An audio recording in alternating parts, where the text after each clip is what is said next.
Nubuatan Muhammad dalam Alkitab. Bagian pertama. Sudah beratus-ratus tahun para pakar Muslim sibuk membaca Alkitab untuk menemukan ayat dalam Alkitab yang menubuatkan akan kedatangan Muhammad. Berdasarkan Quran, kaum Muslim percaya bahwa tujuan Alkitab adalah menubuatkan tentang kedatangan Muhammad dalam Taurat dan Injil. Surah 61 ayat 6.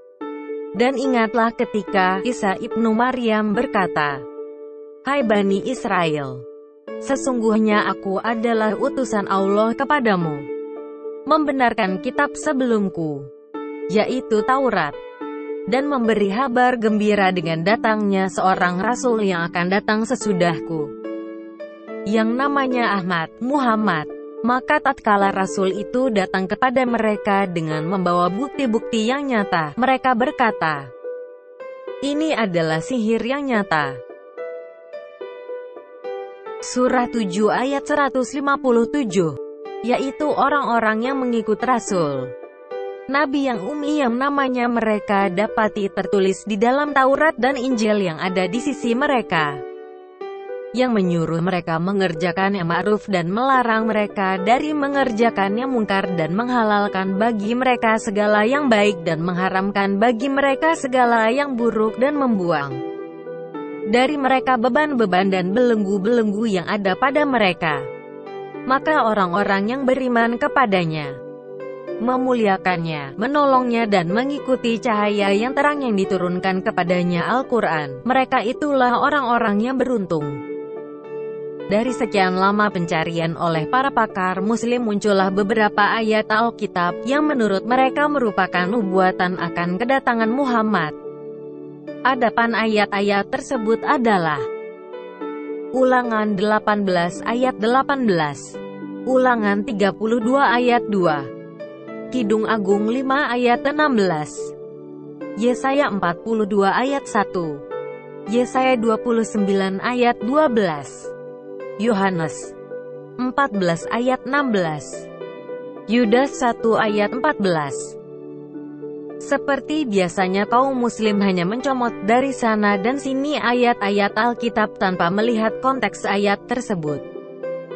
Kaum Muslim tidak mengerti kalau Alkitab itu bukan sebuah buku yang ditulis oleh seorang penulis, seperti yang ada terjadi pada Quran. Alkitab itu terdiri dari 66 buku dengan lebih dari 40 penulis dalam jangka waktu 1500 tahun. Karena alasan tersebutlah maka orang Kristen selalu percaya bahwa Alkitab mengandung jejak manusia. Bukti-bukti ini dapat ditemukan dalam bermacam-macam bahasa yang digunakan, gaya bahasa yang dipakai, perbedaan intelektual dan temperamen dari penulis, dan juga kiasan dari pengetahuan mereka. Tanpa mengerti hal di atas, maka akan sulit mengerti tentang Alkitab. Inilah salah satu kesalahan fatal kaum Muslim dalam mengerti Alkitab. Karena demikian panjangnya pembahasan, maka video ini akan dibagi menjadi 3 bagian. Bagian pertama akan membahas dari kitab Ulangan, dan bagian kedua akan membahas dari kitab Kidung Agung dan Yesaya, dan bagian ketiga akan membahas dari Perjanjian Baru. Ayat pertama yang sering dipakai oleh kaum Muslim untuk membuktikan nubuatan Muhammad adalah ayat dari Ulangan 18 ayat 18. Ulangan 18 ayat 18. Seorang nabi akan kubangkitkan bagi mereka dari antara saudara mereka. Seperti engkau ini, aku akan menaruh firmanku dalam mulutnya, dan ia akan mengatakan kepada mereka segala yang kuperintahkan kepadanya. Kaum Muslim mengklaim bahwa nabi yang dijanjikan dalam Ulangan 18 ayat 18 adalah Muhammad. Menurut mereka, kata "dari antara saudara mereka" merujuk pada suku Arab yang merupakan keturunan Ismail, yang merupakan saudara Ishak. Mari kita lihat beberapa alasan yang membuktikan bahwa nabi yang dimaksud itu tidak mungkin Muhammad. Pertama, dikatakan bahwa nabi tersebut akan dibangkitkan dari antara saudara mereka, bangsa Israel. Kata-kata "saudara" sendiri ini dalam kitab Taurat biasanya merujuk pada bangsa Israel. Memang ada beberapa ayat yang merujuk saudara mereka sebagai bangsa lain.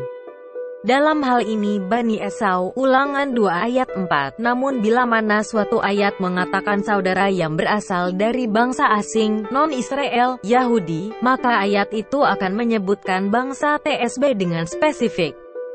Tetapi kita bisa lihat dalam Ulangan 17 ayat 14 dan 15 bahwa untuk memilih raja saja, raja tersebut harus dari bangsa Israel.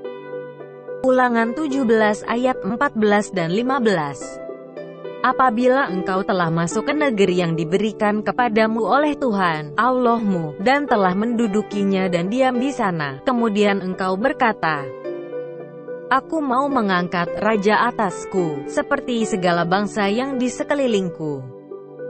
Maka hanyalah raja yang dipilih Tuhan, Allahmu, yang harus kau angkat atasmu. Dari tengah-tengah saudara-saudaramu haruslah engkau mengangkat seorang raja atasmu. Seorang asing yang bukan saudaramu tidaklah boleh kau angkat atasmu. Kedua, kita harus lihat konteks dari ayat tersebut. Kita lihat beberapa ayat sebelumnya, Ulangan 18 ayat 15-17. Seorang nabi dari tengah-tengahmu, dari antara saudara-saudaramu, sama seperti aku, akan dibangkitkan bagimu oleh Tuhan, Allahmu, Dialah yang harus kamu dengarkan. Tepat seperti yang kamu minta dahulu kepada Tuhan, Allahmu, di Gunung Horeb pada hari perkumpulan, dengan berkata, Tidak mau aku mendengar lagi suara Tuhan, Allahku, dan api yang besar ini tidak mau aku melihatnya lagi, supaya jangan aku mati. Lalu berkatalah Tuhan kepadaku, apa yang dikatakan mereka itu baik. Dari ayat di atas jelas bahwa latar belakang permintaan mereka adalah karena peristiwa di Gunung Horeb, Kejadian 20 ayat 19, di mana mereka ketakutan akan mati ketika Allah berbicara. Sehingga dari masa ke masa bangsa Israel meminta perantara seperti Musa. Dari ayat yang sama Ulangan 18 ayat 18, kaum muslim pun mencoba untuk melontarkan alasan lainnya, yaitu, seperti engkau, Musa. Mari kita bandingkan antara Musa dan Muhammad. 1. Musa dari Bani Israel sedangkan Muhammad dari Bani Ismail. 2. Musa mati secara natural, sedangkan Muhammad mati karena diracun oleh perempuan Yahudi dan matinya menggendaskan, seakan-akan nadi besarnya dipotong. 3. Musa berhadapan langsung dengan Allah sedangkan Muhammad hanya melalui malaikat Jibril. Ulangan 34 ayat 10-12. 4. Musa melakukan mujizat sedangkan tidak satu mujizat pun dilakukan oleh Muhammad. Surah 28 ayat 48.